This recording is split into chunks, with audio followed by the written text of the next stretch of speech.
duvido você esperar Jesus voltar depois desse vídeo.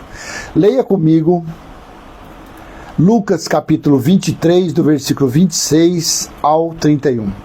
E enquanto o conduziam, eles agarraram um sirineu, chamado Simão, que vinha do campo, e puseram-lhe a cruz sobre os ombros, para que a levasse após Jesus. Uma grande multidão de povo o seguia, e também mulheres que batiam no peito e o lamentavam. Porém Jesus, voltando-se para elas, disse: Filhas de Jerusalém, não chorem por mim, chorem antes por vocês mesmas e por seus filhos. Porque virão dias em que se dirá: bem-aventuradas as estéreis que não geraram nem amamentaram. 30. Nesses dias dirão aos montes: caiam em cima de nós, e às colinas cubram-nos. Porque se isto é feito com a madeira verde, o que será da madeira seca? Então Jesus estava falando que aquelas mulheres que estavam ali chorando, ali estavam as Marias, estavam as outras, né, que acompanhavam ele, e vendo aquele sacrifício, aquele martírio, elas choravam e batiam no peito e se lamentavam. Mas Jesus calmamente disse: filhas de Jerusalém, não chorem por mim, chorem antes por vocês mesmas e por seus filhos. Por que Jesus falou para elas chorar? Porque era naquela geração que iria acontecer o juízo de Deus. Era naquela geração que ele voltaria como juiz para julgar a nação de Israel. Porque assim ele disse em Mateus 24, 34. Não passará esta geração, aquela geração, sem que tudo aconteça. Olha a ignorância de se esperar Jesus voltar. Olha a ignorância de se esperar o juízo final. Veja, em Lamentações capítulo 4, do versículo 1 ao 11... como se escureceu o ouro, como o ouro refinado perdeu seu brilho, como estão espalhadas as pedras do santuário pelas esquinas das ruas. Os nobres filhos de Sião, comparáveis a ouro puro, agora são tratados como simples objetos de barro, obra da mão de oleiro. Até os chacais dão o peito, dão de mamar aos seus filhotes, mas a filha do meu povo tornou-se cruel como as avestruzes do céu, a filha do meu povo em Jerusalém. A língua do bebê que mama fica pegada pela sede ao céu da boca. As crianças pedem pão, mas não há quem as alimente.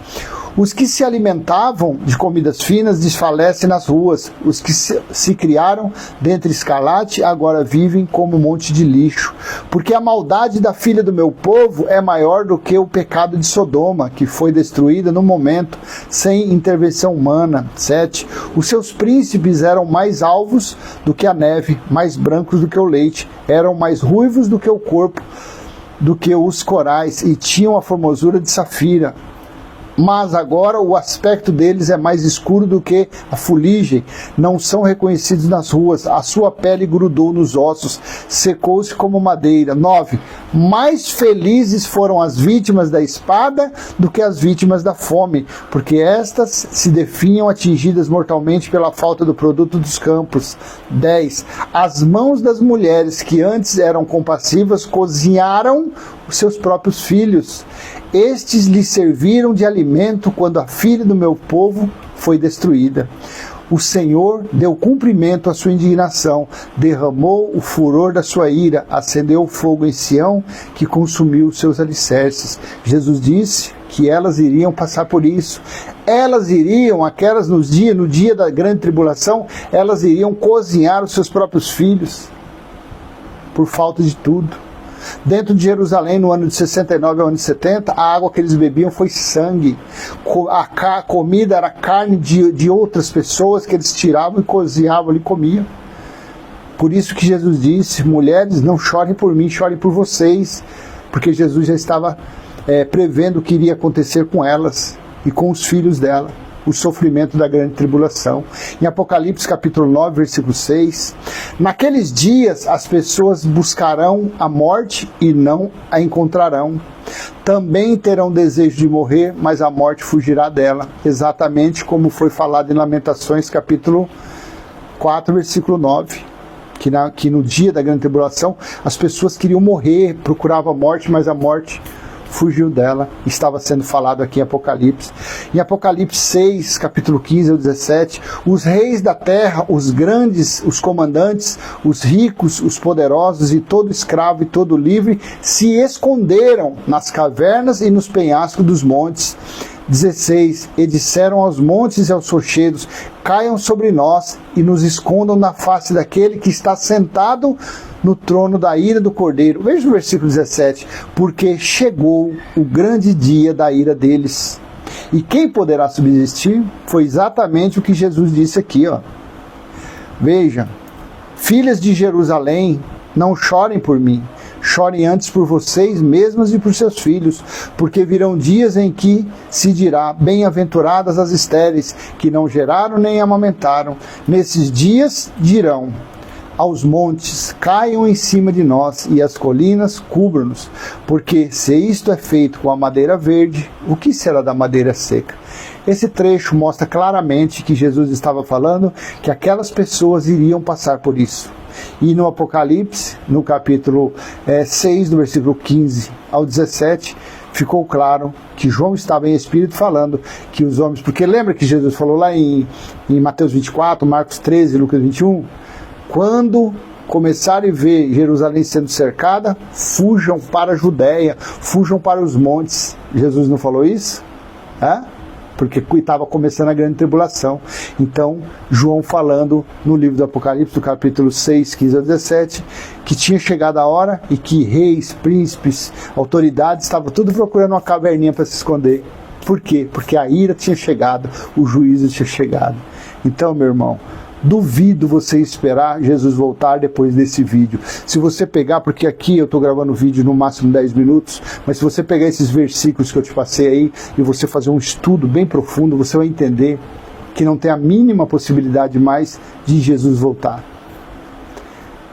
Porque só se esse escrito for mentiroso, mas como eu creio que não foi, porque está concatenado com as profecias e com o livro do Apocalipse, o Apocalipse e Lamentações, as duas testemunhas provam que esse escrito é verdadeiro, que essa palavra de Jesus foi verdadeira. Então ele estava falando que as mulheres que estavam ali pranteando, chorando, não era para chorar por ele, era para guardar lágrima, era para engolir o choro, porque dali a 37 anos, o final daquela geração é que iria acontecer todas essas coisas, porque assim foi dito em Lucas capítulo 21, no versículo 32. Em verdade lhes digo que não passará essa geração sem que tudo isso aconteça.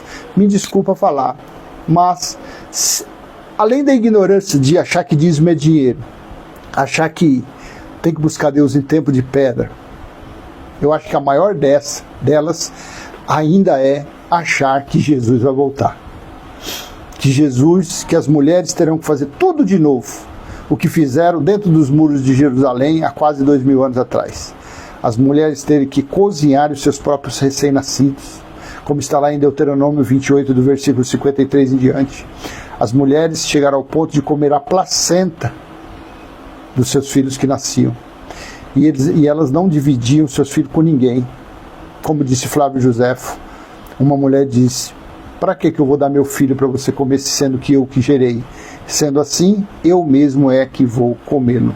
E assim a mulher fez, para se cumprir o quê? A profecia da grande tribulação. Me desculpa, mas se você espera Jesus voltar, você é um tremendo ignorante. Você é um tremendo incauto. Você não sabe nada. Você não entendeu nada dos escritos bíblicos. Ah, mas eu tenho 60 anos, eu já li a Bíblia 18 vezes. Você pode ter lido 100. Você não entendeu nenhum versículo sequer. Tá bom? Aproveita aí.